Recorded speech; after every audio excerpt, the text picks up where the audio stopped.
Cela devait être un vendredi soir solitaire comme les autres pour Emma Clark.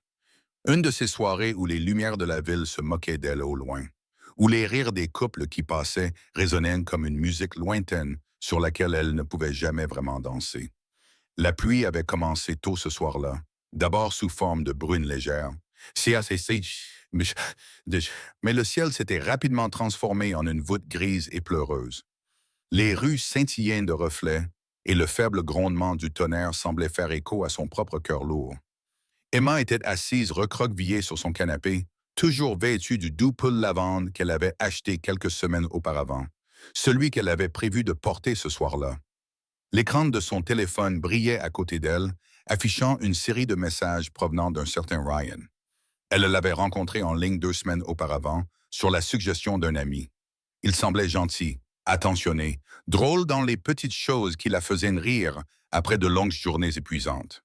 Ils avaient décidé de se retrouver pour prendre un café dans un petit café du centre-ville. Mais maintenant, alors qu'elle regardait la pluie brouiller la fenêtre, Emma ne pouvait se résoudre à y aller.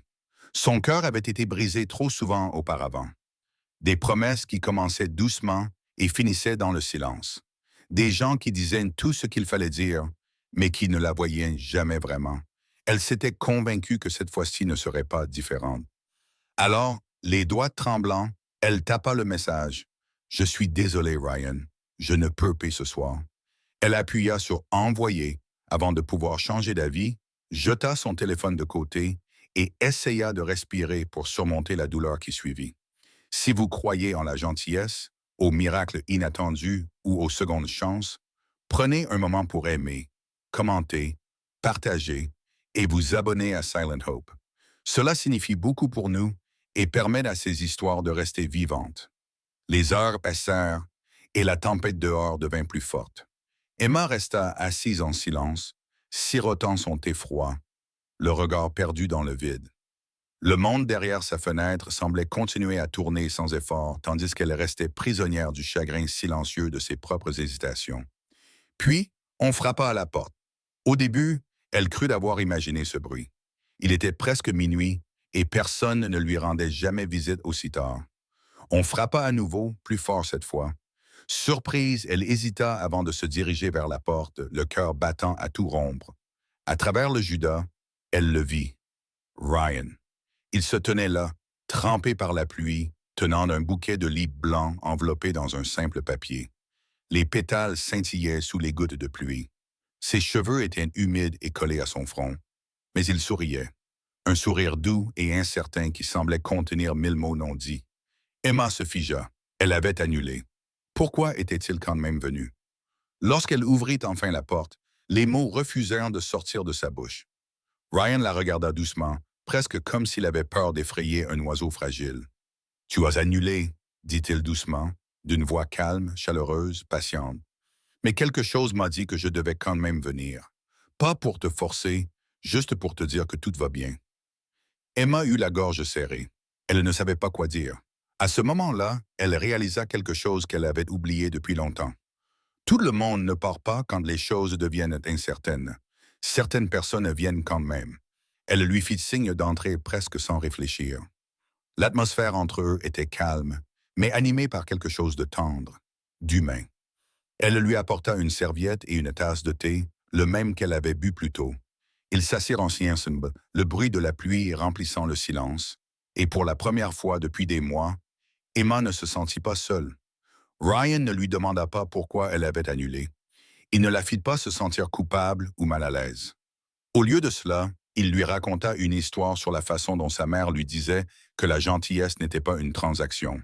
C'est un choix que l'on fait sans rien attendre en retour. Je me suis dit, dit-il en fixant son thé, que tu avais peut-être juste besoin de quelqu'un qui se présente sans attendre ce soir. Ces mots brisèrent quelque chose en elle, un mur qu'elle ne savait même pas avoir construit. Elle sentit ses yeux picoter et, avant de pouvoir se retenir, des larmes commencèrent à couler. Ryan n'essaya pas de la réconforter avec des clichés. Il resta simplement assis là, silencieux, comme s'il lui donnait la permission de ressentir tout ce qu'elle avait enfoui depuis si longtemps. La tempête à l'extérieur s'apaisa lentement, remplacée par une douce brume. Les heures passèrent sans qu'ils s'en aperçoivent. Ils parlèrent de livres, de leur amour commun pour les promenades sous les lumières de la ville et du fait que la vie nous offrait souvent ce à quoi nous nous attendions le moins lorsque nous avions le courage d'arrêter de fuir. Lorsque l'aube se glissa à travers les rideaux, Emma réalisa qu'elle n'avait pas ressenti une telle paix depuis des années. Mais elle comprit rapidement que la paix était fragile. Les jours se transformèrent en semaines. Emma et Ryan commencèrent à se voir souvent, parfois pour prendre un café, parfois simplement pour marcher en silence. Il avait le don de la mettre en confiance sans rien exiger d'elle. Et pourtant, plus il se rapprochait d'elle, plus elle avait peur. Un soir, alors qu'ils étaient assis au bord de la rivière, elle lui a finalement avoué la vérité, qu'elle avait été fiancée il y a des années à un homme qui l'avait quittée une semaine avant le mariage, qu'elle avait cessé de croire aux promesses après cela, que chaque fois que quelqu'un se rapprochait d'elle, elle trouvait une raison de le repousser. Ryan ne l'a pas interrompu. Il l'écouta comme peu de gens le font, sans aucun jugement. Lorsqu'elle eut terminé, il dit simplement « Je ne te demande pas de promettre quoi que ce soit, Emma. Laisse-moi simplement marcher à tes côtés aussi longtemps que tu me le permettras. » Ces mots la touchèrent profondément, et bien qu'elle ne répondit pas, elle lui prit la main. C'était la première fois qu'elle se permettait de tenir la main de quelqu'un depuis le jour où son monde s'était effondré. Mais le destin a une façon étrange de mettre à l'épreuve les choses fragiles auxquelles nous commençons à croire. Quelques semaines plus tard, Ryan a cessé de répondre à ses SMS. Un jour s'est transformé en 2, puis en 5. Les anciennes peurs d'Emma sont revenues comme des ombres au crépuscule. Avait-il finalement réalisé qu'elle ne valait pas la peine, qu'elle était trop brisée, trop hésitante, trop difficile? Le 6e jour, elle a décidé qu'elle ne pouvait plus supporter ce silence. Elle se rendit au même café où ils avaient prévu de se rencontrer, celui où elle ne s'était pas présentée ce soir-là. Elle attendit pendant des heures, regardant les gens aller et venir, jusqu'à ce qu'elle abandonne finalement et rentre chez elle sous un ciel gris et lourd. Lorsqu'elle arriva à son immeuble, elle trouva une petite enveloppe collée à sa porte. Son cœur battait à tout rompre lorsqu'elle l'ouvrit. À l'intérieur se trouvait une simple note manuscrite. « Emma, je suis désolé de ne pas avoir été là ces derniers jours. Mon père est à l'hôpital et je ne voulais pas perturber ton calme avec mes problèmes, mais je te promets que je passerai dès qu'il ira mieux. » Les larmes de Ryan brouillèrent sa vision. Toutes les peurs, tous les doutes contre lesquels elle avait lutté se dissolurent en quelque chose de brut et de réel. Il n'avait pas disparu. Il menait simplement son propre combat en silence, comme elle l'avait fait autrefois. Cette nuit-là, Emma n'hésita pas. Elle se rendit à l'hôpital, trouva sa chambre et entra. Ryan était assis au chevet de son père, épuisé, mais affichant toujours le même sourire doux lorsqu'il la vit. Elle marcha droit vers lui, lui prit la main et murmura « Cette fois, je suis venu. » Il ne dit rien. Il se contenta d'acquiescer, les yeux humides d'une émotion trop profonde pour être exprimée par des mots. À partir de cette nuit-là, ils affrontèrent tout ensemble. Emma a commencé à lui rendre visite tous les jours, lui apportant des plats faits maison et de petits réconforts. L'hôpital est devenu un lieu non pas de tristesse, mais de force tranquille et de compagnie. Le père de Ryan s'est lentement rétabli, et lorsqu'il a finalement pu sortir de l'hôpital, Ryan a dit à Emma qu'il n'avait jamais beaucoup cru au destin jusqu'à la nuit où elle avait annulé leur rendez-vous. « Peut-être, a-t-il dit doucement, parfois l'amour commence par ce qui n'arrive pas. » Quelques mois plus tard, par une fraîche matinée d'automne, Ryan se présenta à nouveau à la porte d'Emma, mais cette fois-ci sans Lily.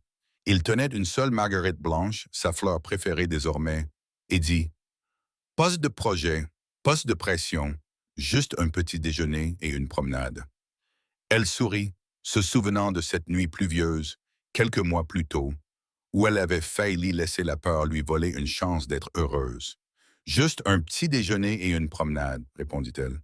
Et c'est ainsi que leur amour grandit.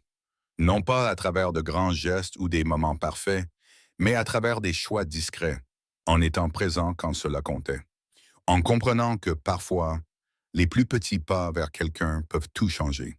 Si cette histoire vous a touché, n'oubliez pas de liker, commenter, partager et vous abonner à Silent Hope. Votre soutien nous aide à donner vie à d'autres histoires émouvantes et authentiques. Avant de partir, dites-nous dans les commentaires si quelqu'un s'est déjà présenté pour vous, au moment où vous vous y attendiez le moins. Nous aimerions connaître votre histoire. Finalement, Emma repensait souvent à ce message qu'elle avait envoyé, celui qui avait tout annulé avant même que cela ne commence. Si elle n'avait pas annulé ce soir-là, ils auraient peut-être juste pris un café et se seraient séparés. Mais comme elle l'avait fait, il avait choisi de venir à sa porte quand même. Et ce simple geste de gentillesse, de courage d'être venu, a changé deux vies pour toujours. Parfois, les plus beaux débuts se cachent sous l'apparence de fin. Et parfois, l'amour n'attend pas que vous soyez prêt. Il frappe simplement doucement à votre porte jusqu'à ce que vous l'ouvriez.